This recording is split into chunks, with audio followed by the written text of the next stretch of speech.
Super.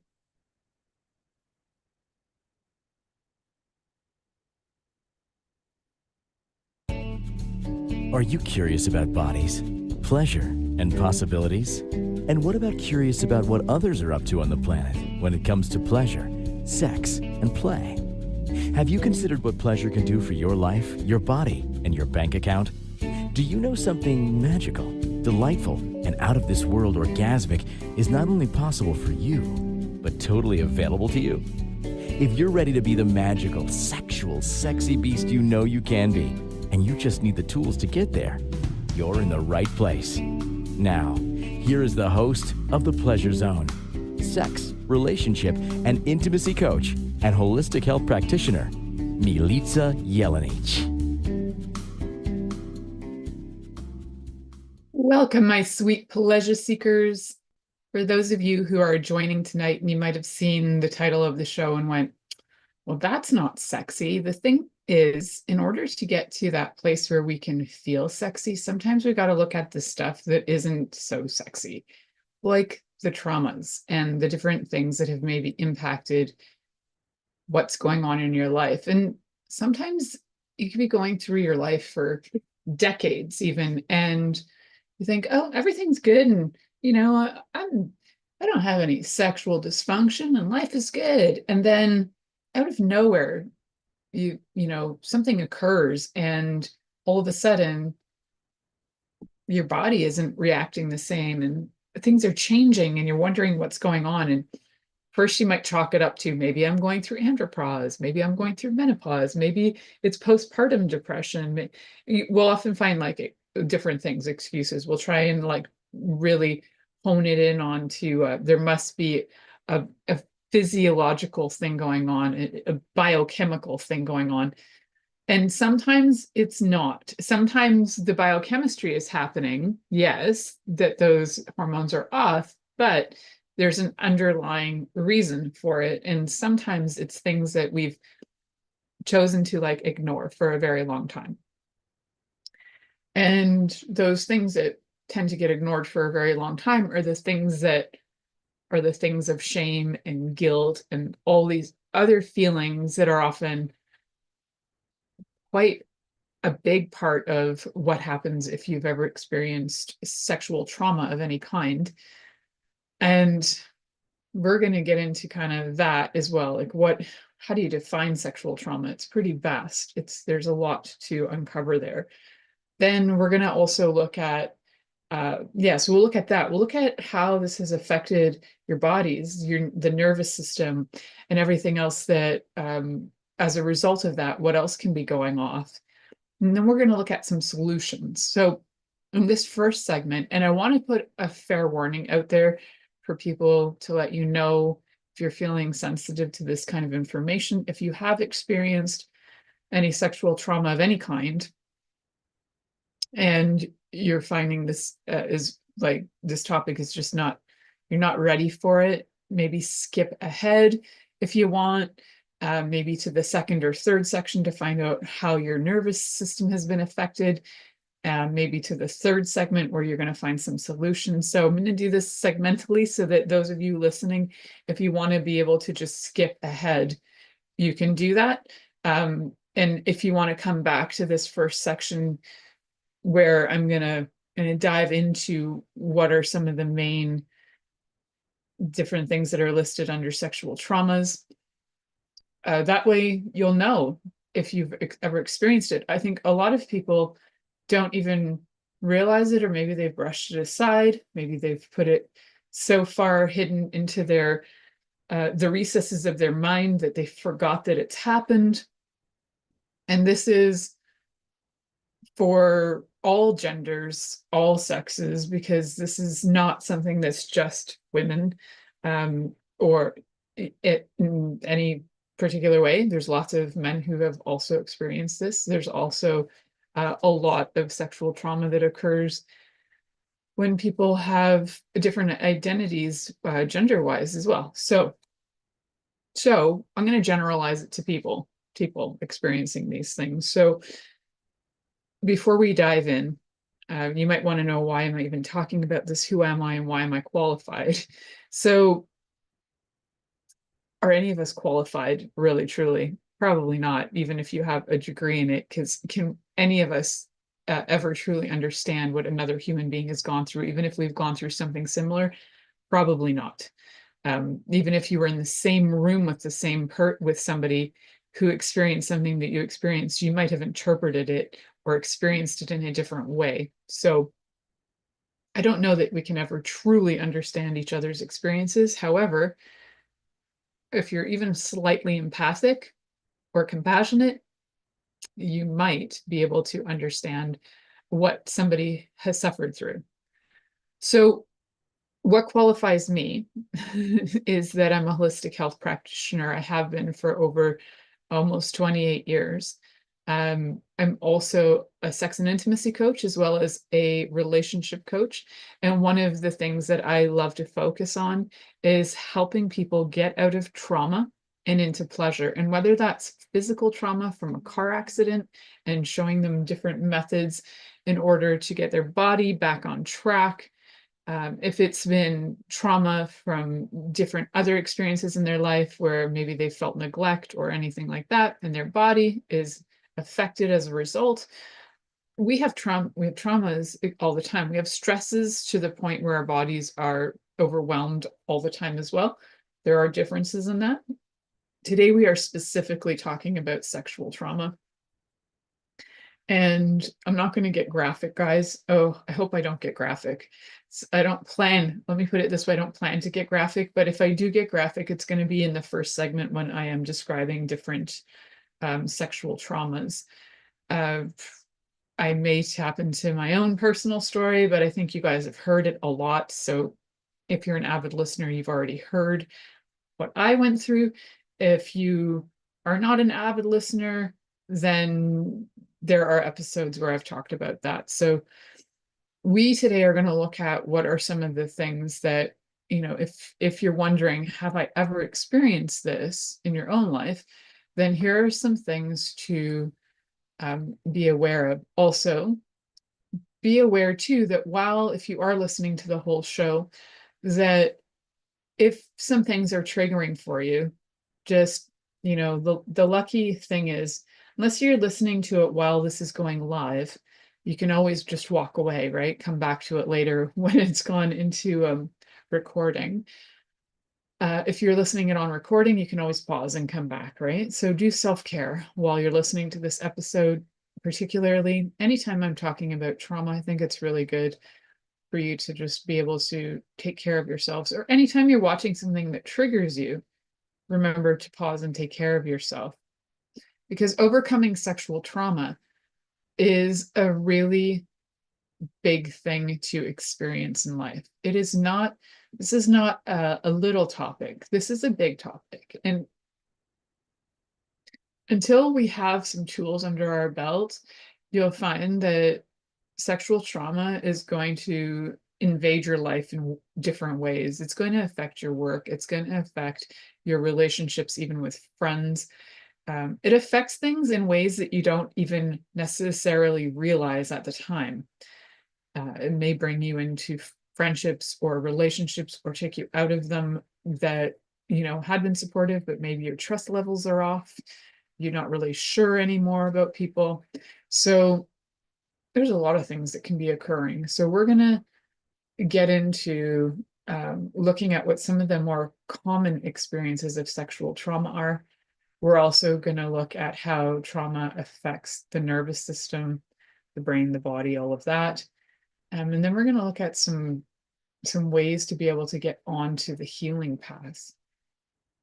So these are maybe going to be just like fair warning, fair warning, fair warning. I can't do enough fair warning on this. So the first thing I think we need to look at is some of the most obvious ones, right? Well, I think they're all, I think for some people, maybe they're all obvious, but let's go with the wide description that sexual trauma is basically any experience that involves non-consensual, coercive, it can be abusive, it can also be psychological, emotional, or physical distress in a sexual way. And it can occur at any age, It can be a one-time thing. It can be something that has happened multiple times. It can happen with multiple people.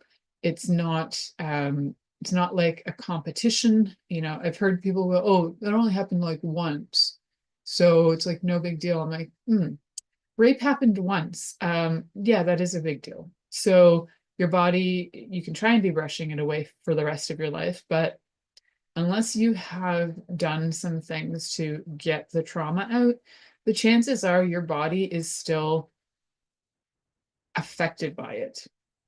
So let's start with sexual abuse, which is loosely defined as any unwanted sexual activity that's forced on a person, like manipulation, threats, and force. And usually, sexual abuse is usually quite common and unfortunately common in childhood. It can't, adulthood as well, but you find that there's a lot of coercion and manipulation, especially with young children who don't know what's happening. And then the threats that come, like if you ever tell, you know, your mom or your dad about this, then, never, you're going to be in trouble. And, sometimes people will be like, well, if you ever say anything, I'm going to go to jail. And like, then you're guilty somehow for their action. It's messy. And a lot of times, perpetrators, but not always, a lot of times, though, perpetrators are people that the children know. And even with in adulthood, you'll probably find that there's a lot of times that it's people could be family members, authority figures, acquaintances, even strangers. But there's a report in the US over the last year or two where the number one people who are being arrested for sexual abuse. So human trafficking is under there as well, sexual assault, all those kinds of sexual violations. There were over 800, I think it was 800 people arrested with multiple counts of abuse, and most fall under the category of white male heterosexual. So you can look at the stats on that for yourself. I know that that's probably going to offend a lot of people. There are statistics out there, you can look at them. So that's statistics for the United States. I'm sure if you go to other countries, you're going to find that it's more in the adult male category as well. Not to say that women are not abusers, sexual abusers. Absolutely, that happens. So I think it's just something like if you really don't believe the stats, go check them out. A lot of times it is authority figures that kids trust, and then that is where the main problems go. I might be talking about this into the second segment as well. So this third and fourth segment will be about other things, but I want to make sure that we cover all the different kinds of trauma so that people don't just brush it off as if it was nothing. So sexual assault as well, which would be any non-consensual sexual contact, including things like rape, penetrative sexual assault, forced oral sex or other sexual acts, groping or unwanted physical touch, being forced to perform sexual acts on another person. So those are some of the things under sexual assault. Coercion and manipulation. Those are so common that it's like, it's vomit how common the coercion and manipulation are. So for quite a long time, I thought, oh yeah, I only had like the one occurrence in my life. And then I started to really look at like what falls under the category of sexual trauma. And I realized how many times there was coercion and manipulation involved. And I was like, how did that show up in my life so much? So emotional or psychological pressure to engage in unwanted sexual activity. I won't even get into too many details on that. That one, I can't even tell you. I couldn't even probably count on all my fingers and toes how many times I experienced that. Things like threats and blackmail and guilt tripping. Oh yeah, to obtain consent. That was for a good probably 9 or 10 years of my life. Um, I experienced that on a regular basis. And what a relief to my nervous system when that stopped. And I met my husband, and my nervous system could calm down. So, wow. So, there's also coercion and manipulation can also be something called, like, there's a term called stealthing, where somebody can remove condom without consent. And then, all kinds of things can occur, like STIs and pregnancies, and that absolutely not okay. Also sexual harassment that leads to fear or pressure or distress. And the part about this consent and you know doing all these things to create consent, that also there can be some mixed things going on, like sexual abuse with somebody who cannot give consent, who's either not able to verbally consent or even do sign language to consent, or even blink their eyes to consent. It could be somebody in a coma, and they don't even maybe even know that that happened. So there's that can occur. There's also, if you ever watched Kill Bill, there was a scene in Kill Bill where the main character is being sexually violated all the time while she's in a coma. And yeah, so that does happen. That absolutely does happen. So there's that mix of not being able to give consent, that just keeps going on. Also, age of consent with, child sexual abuse. There's no age. There's the person is not of age. I'm trying to stay on track and not like jump into my own history a lot. So we're going to go to commercial, and then I'm going to come back. I'm going to list some more things that fall under the categories of sexual trauma, and then we're going to look at how that's affected your body, and then what we can do to heal and move forward. So you're listening to the Pleasure Zone here on Inspired Choices Network, and we'll be right back after this commercial. Are you secretly a voyeur, wondering what's going on in other people's sex lives? What if now is the time for a totally different sexual evolution? Are you interested in people who are pioneers of different sexual and pleasurable practices? Lean in now with Milica Jelenic, where she will entice you and your body to know your own pleasure zone.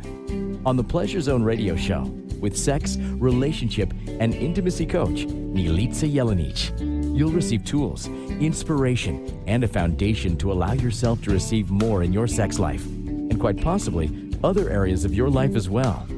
Listen for the Pleasure Zone with Milica every Monday at 8 p.m. Eastern Time, 7 p.m. Central Time, 6 p.m. Mountain Time, and 5 p.m. Pacific Time on InspiredChoicesNetwork.com.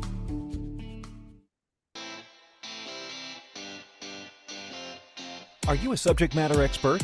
Are you here to share your expertise with an audience waiting to hear from you in only the way you can deliver? Are you ready to have your voice amplified across the airwaves? Inspired Choices Network has a global radio platform streaming to millions of people across the world.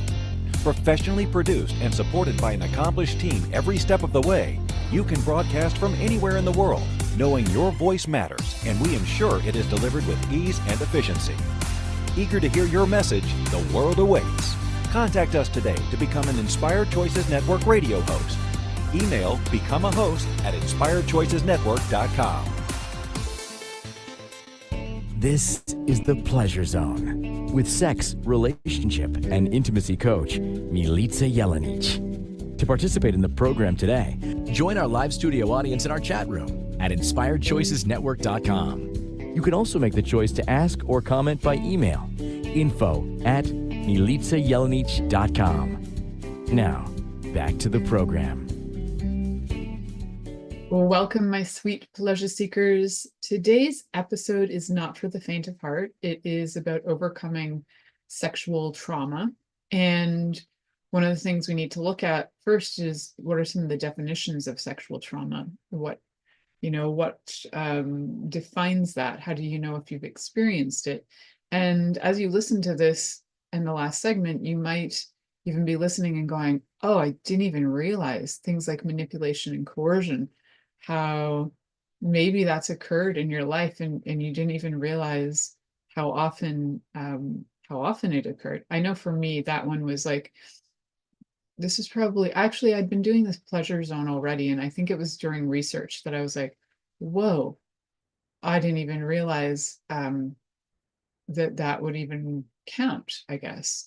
And as you start to realize it, it's one of those things when you start to realize what's going on in your life and you're like, whoa, yeah, so that happened. And then luckily I have lots of people that I also uh, rely on as my coaches and my team to help me through things. So I think one of the things that can happen if you don't have that is that you can get a really bogged down, and then you can get really lonely. So if you are going through healing of any kind and you're trying to do it solo, it's not that easy. You can try, but it's definitely helpful to even have sounding boards and have somebody that you can work with in order to give you guidance or even just be an ear for you. So if you need somebody like that, you can always connect with me at milicajelenic.com. Happy to be there to be your sounding board, or even to work with you to give you tools.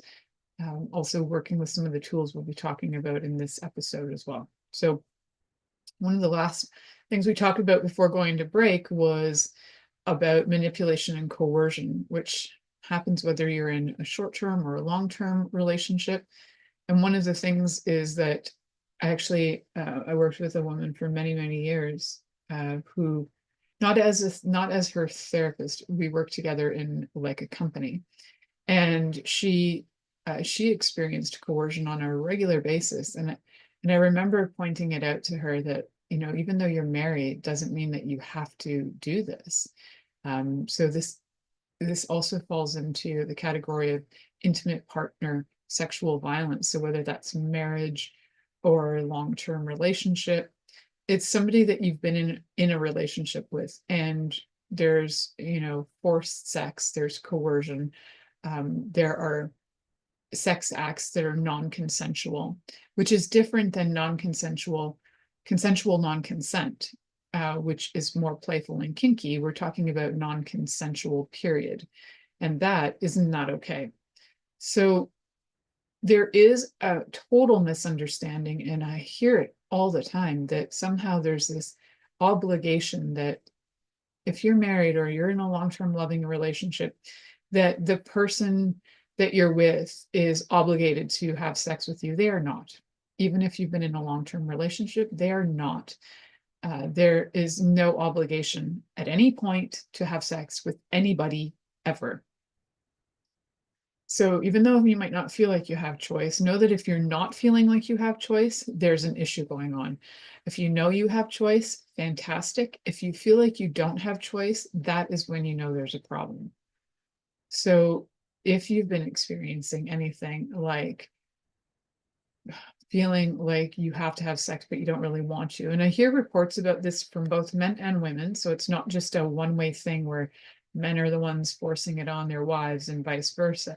It happens both ways, where partners will feel like obligation sex, and obligation sex is the worst. It is not, doesn't feel consensual, and it is not fun. It is, ugh. I did an entire episode on obligation sex, so go back and listen to that if you want to hear my take on that. So other ways that sexual trauma can occur is through sex trafficking, which we're hearing more and more and more about. Lots of things being uncovered in the human trafficking, sex trafficking world in the last 10 to 15 years. There are organizations out there going in to rescue people. There's an organization called the Underground Railroad. I believe they're still called the Underground Railroad. Yeah, they are helping people get out of sex trafficking. And what they have a really, you can send donations to them to help them run their organization, because it's all through donations. And they're not asking me to tell you this, And I think they're still in business. I'll have to check. I have mentioned them in shows in the past. And they have rescued many people. One of the things that did come up on in a few of the stories that I read from their work is that oftentimes the exploitation has been so ongoing for so long that even when the people get out and they're attempting to be rehabilitated, they don't know how to survive in the world without exploitation, and they often land themselves back into it.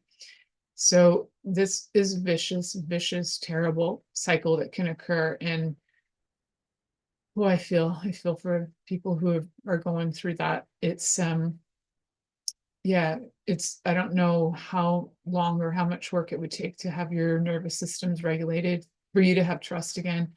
But I do have faith and know that it is possible. So if you are somebody who's gone through that, definitely get yourself into some kind of form of rehabilitation. There are experts who work with people who have been trafficked.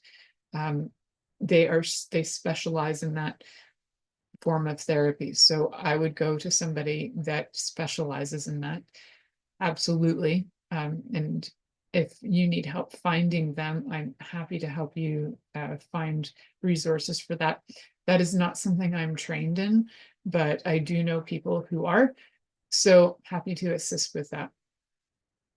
So, sex trafficking can occur. Like one of the stories I read, sex trafficking was a mother having her children be sex trafficked from a very young age. She was making money off of it. Sometimes there's, you know, people making child porn or all kinds of things. It's friggin' disgusting, to say the least.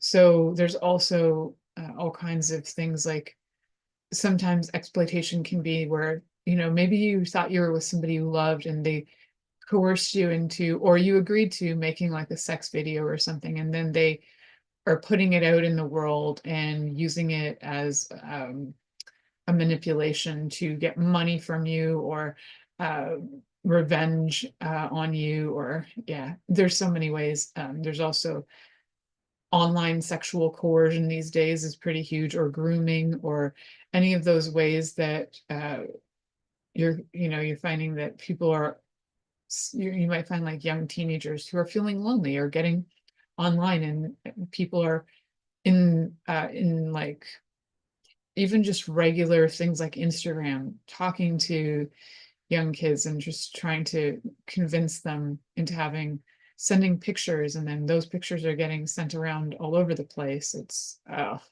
just gross. So exploitation and trafficking. If I had all the money in the world, I would probably give 95% of it to stop exploitation and trafficking, and the other 5% to get everybody food. So that's because once you get out of the trafficking and once you get out of the trauma, that you're much more able to survive and have a healthy life. So the food is just a bonus. So survival sex is another one. Sometimes people will have survival sex because you got to have the money to be able to, it's like you might have sex with somebody to get the $50 you need in order to pay your bills. That is really common, and one of probably the original ways that a lot of women started businesses. I wouldn't say it's the first and only way, because probably gardening, food and food stuff, farming was probably one of the very first careers ever, but or sewing clothes or something like that. But we often talk about prostitution in that way. Now there are prostitutes who absolutely choose to be in prostitution, and then there's exploitation and having sex for survival. So we're gonna jump through because I have a lot on this list. Where there's also child sexual trauma, which we talked a little bit about. And that's sexual trauma under the legal age, right? So whether it's being inappropriately touched, having inappropriate exposure, online exploitation, child pornography, being forced to create pornography, being forced to watch pornography. There's like definitely long-term psychological effects that occur because of that. And I know way too many people who have gone through childhood sexual abuse, way too many. I don't even I think if I actually look through my files of people I've worked with, I would say that the number is like 1 in 2. Probably 1 in 2 people that I know, out of men and women, who have experienced it on some level. We've got sexual trauma in medical institutions. So whether that's through doctors, medical professionals, there was a slew of things going on with some dentists locally for a while. I think that guy got arrested. There's also religious or institutional abuse that goes on in schools and churches, different organizational settings. Like I think there was also a whole bunch of people in scouts. It's hard to figure out where can you send your kids for your kids to be safe. It's really hard to know. So you got to kind of learn to trust learn to trust your child, learn to be there for them whenever they call you, if they need to be rescued, all of that sort of thing. So there's also, a lot of times there's a power dynamic going on where somebody's either in a position of authority. Usually it's a position of authority, like a medical professional or a priest or something like that, where you don't feel like you have the right to say no. So that's very problematic. And then there's also kinds of non-physical sexual trauma, like being forced to watch pornography against one's will. Verbal sexual harassment, like threats or online sexual abuse, that does happen too. There's also sexual humiliation or degradation, like non-consensual BDSM play. So all BDSM needs to be consensual. There's also like things like slut shaming that can be a form of non-physical sexual trauma. So there's a lot of them, right? I'm sure that looking and hearing that list, you might go, holy cows, like, yes, that has occurred to either yourself or to somebody you know. I bet in that list, at least one person, probably more like 10, who maybe even including yourself, who have gone through one of those 8 main categories I was just talking about. So when we come back, we're going to talk about some of the effects of sexual trauma, how that's affected your nervous system and your body and all of that. And then we're going to talk about some solutions. So you're listening to The Pleasure Zone here on Inspired Choices Network, and we'll be right back after this commercial. Are you secretly a voyeur, wondering what's going on in other people's sex lives? What if now is the time for a totally different sexual evolution? Are you interested in people who are pioneers of different sexual and pleasurable practices? Lean in now with Milica Jelenic, where she will entice you and your body to know your own pleasure zone.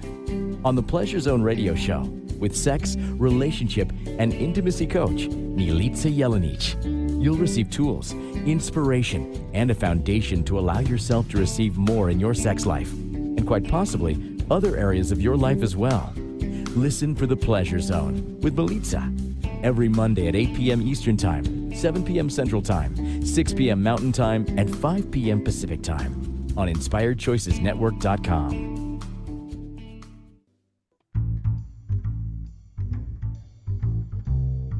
How wonderful would it be to carry your favorite Inspired Choices Network host with you throughout your day?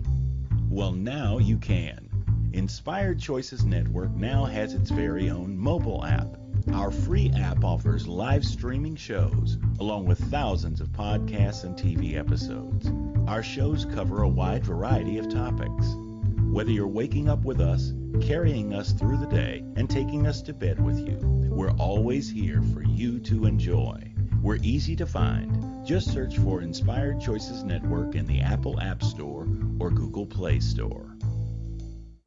This is The Pleasure Zone with sex, relationship, and intimacy coach, Milica Jelenic. To participate in the program today, join our live studio audience in our chat room at InspiredChoicesNetwork.com. You can also make the choice to ask or comment by email, info@MilicaJelenic.com. Now, back to the program. Welcome back, my sweet pleasure seekers. And for those of you who are sticking through this and you just listened to the last 2 segments, which have been all about the different like me basically listing different kinds of sexual traumas, kudos to you. And if you have listened to all of those and thank your lucky stars that you didn't experience any of them, I am so happy for you. If you did listen to all of them and you had some awakening aha moments and went, holy smokes, I actually experienced A, B, C, and D, then, and you don't really know what to do with that information and you need to talk about it, you can always book a time with me. Go to my website, milicajelenic.com. For this particular episode, if you reference it, I will gift you half an hour for free. So, oh yeah, so what I want to get to is how do all of these things in like a generalized way, how does sexual trauma affect your nervous system?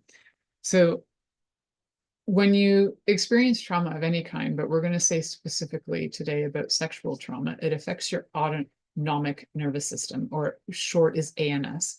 And it reacts in the four main, I think there's more now that are being listed, but the fight, flight, freeze, and fawn. And if we break that down, when it comes to any kind of sexual trauma, it could be fight is when you're trying to fight back, maybe pushing or yelling. You might even be screaming no. You might be crying even. You might be fighting in different ways. I'll give you an example of one that I did. I bit somebody's face once that tried to do something. But sometimes you get overpowered and there are too many people involved, which was another scenario I was in.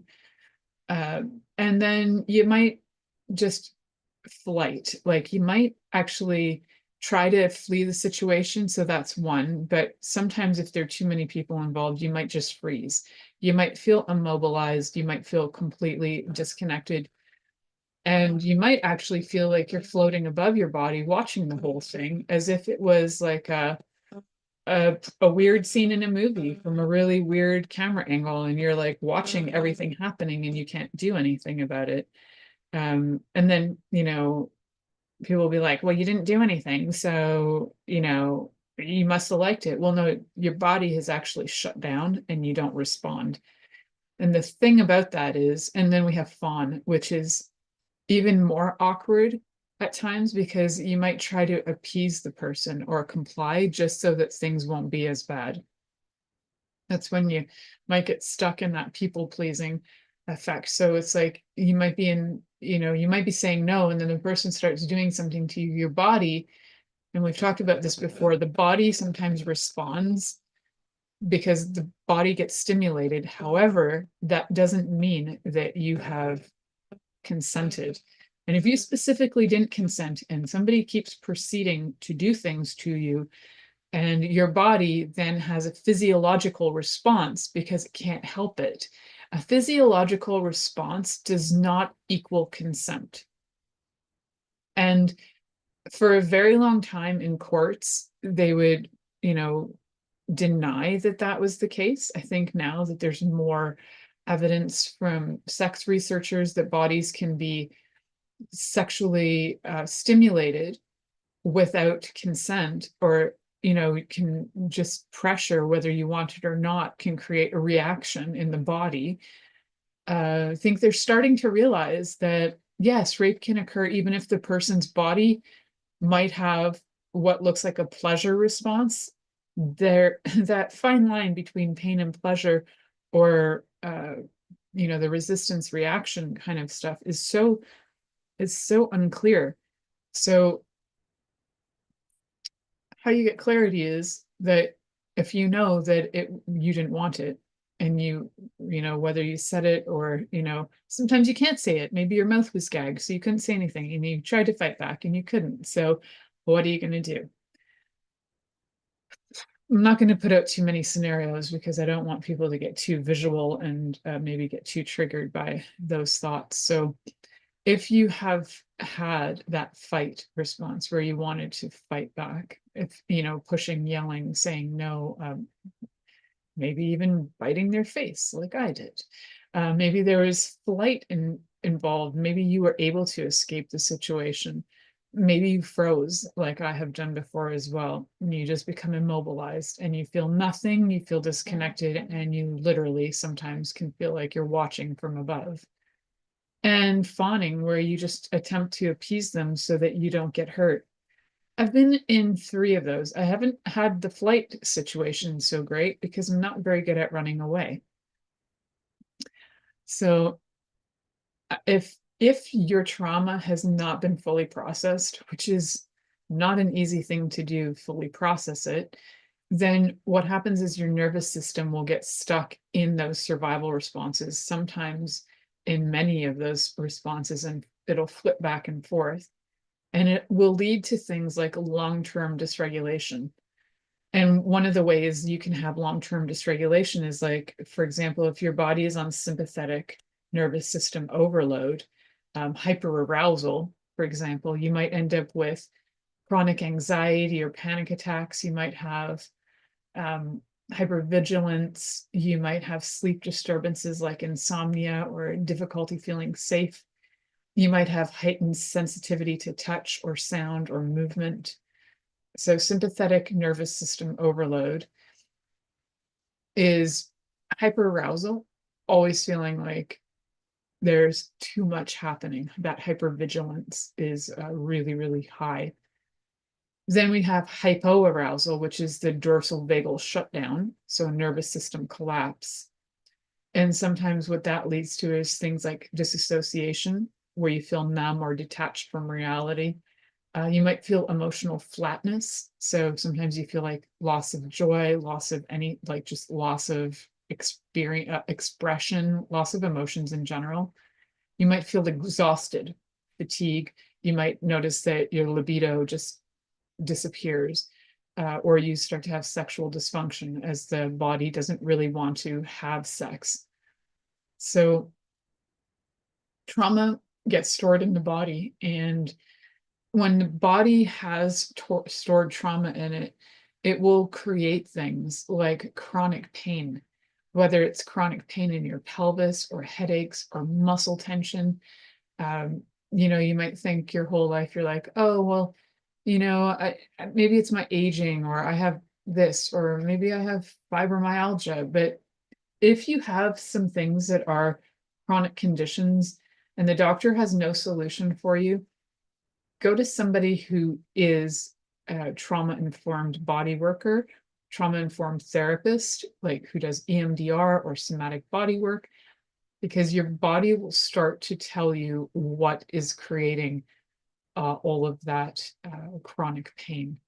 You might even find that you end up with digestive issues like IBS or nausea, or the gut-brain dysfunction where you get like fog brain, and then your brain doesn't work and your guts don't work, and all of that gets kicked off.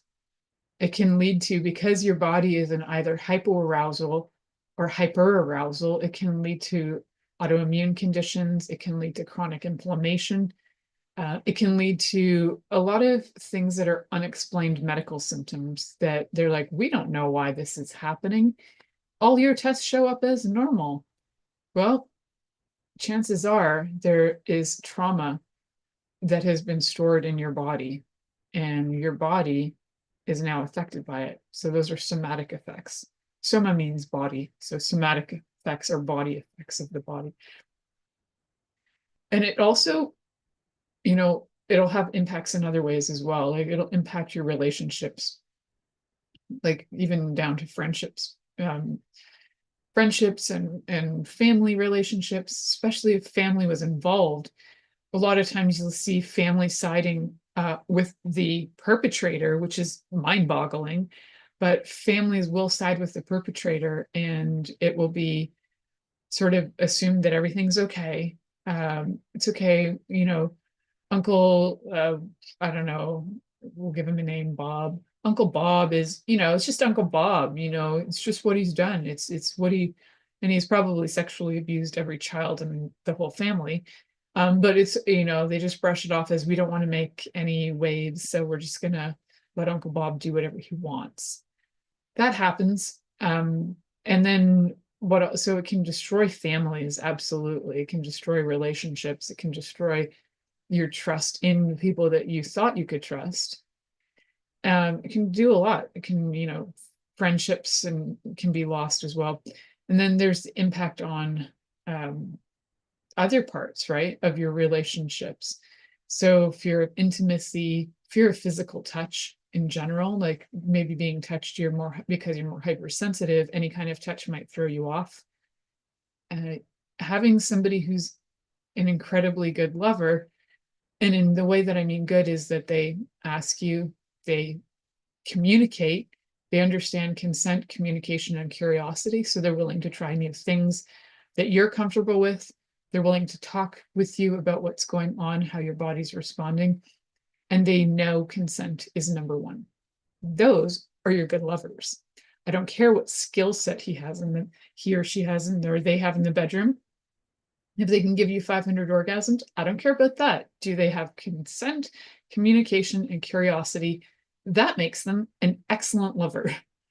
Skills are easy to build on, but those fundamentals, if you don't have those three fundamentals of consent, curiosity, and communication, you actually have a fundamentally flawed sex life. So you need those, absolutely need those. So the trust can go away.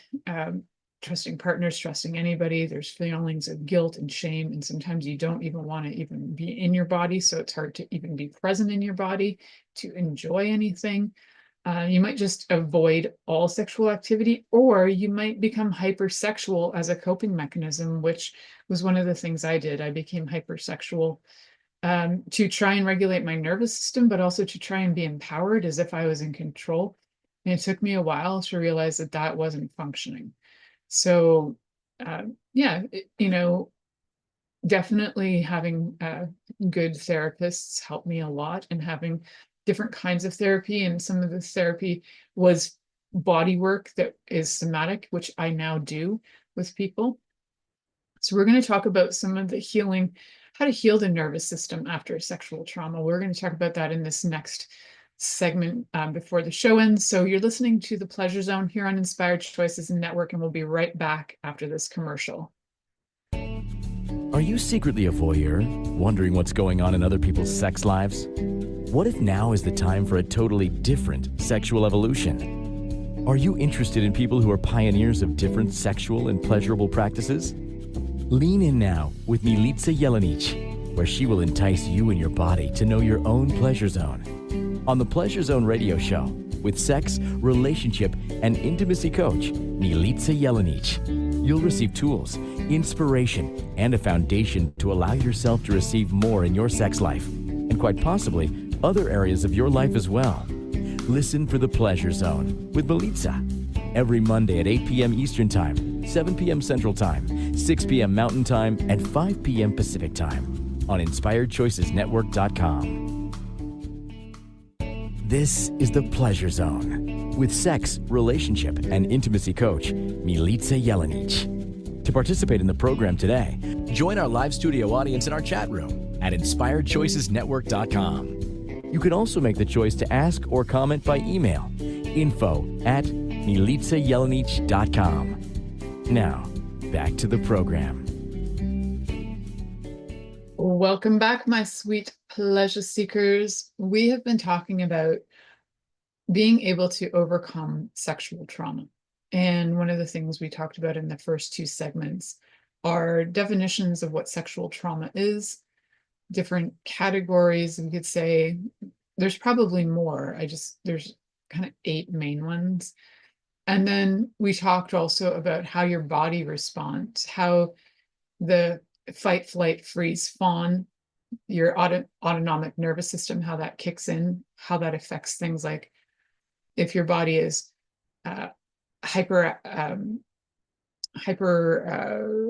activated or hypoactivated, then it's going to do different things, whether it's you're going to be in anxiety or you're going to be in depression. What you really want to do is learn how to get your body to be connected and feel like you're in your body, so you're present, connected, and that you're able to create community so you can relate to other people, that you can have curiosity again and play. Those are all really important. I'm a really big fan of trying all kinds of therapies to see what works for you. What I'm really a fan of is that all the work that you are doing would be related to being able to rewire your nervous system so that your body can feel safe. And what does that mean? Feeling safe to me, and it could mean something different to you. So question that. What does it mean to feel safe?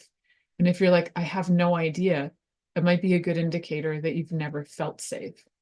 So what does safe mean to you? And for me, safe means that I'm actually in a place where I feel that I can I can have conversations and not be judged. I can have and do things in my home where I have a sense of freedom. Even outside of my home, I might have a sense of freedom. I know I'm safe in my relationship when I can have a conversation with my husband about something that might scare me that I normally would have thought somebody would walk away from me because I said something that maybe would be triggering or whatever it is.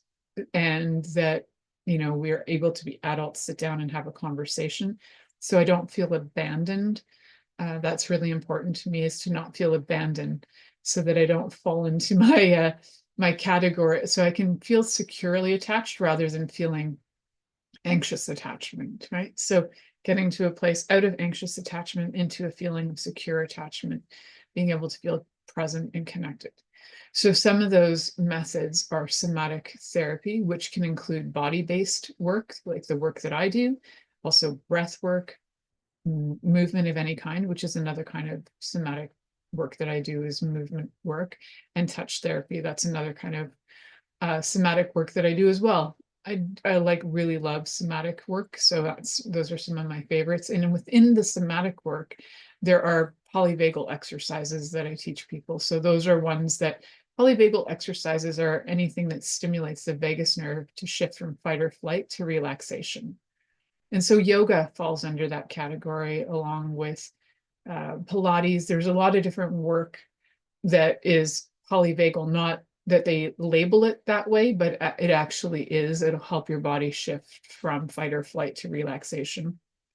There's also mindfulness and grounding practices. So breath work, meditation, sensory awareness, a lot of things like even writing down your experiences. That's part of mindful practice, is being able to either you can journal what you're experiencing, get that out of your system. Sometimes people like to, with mindful practices too, be able to do little ceremonies to let things go.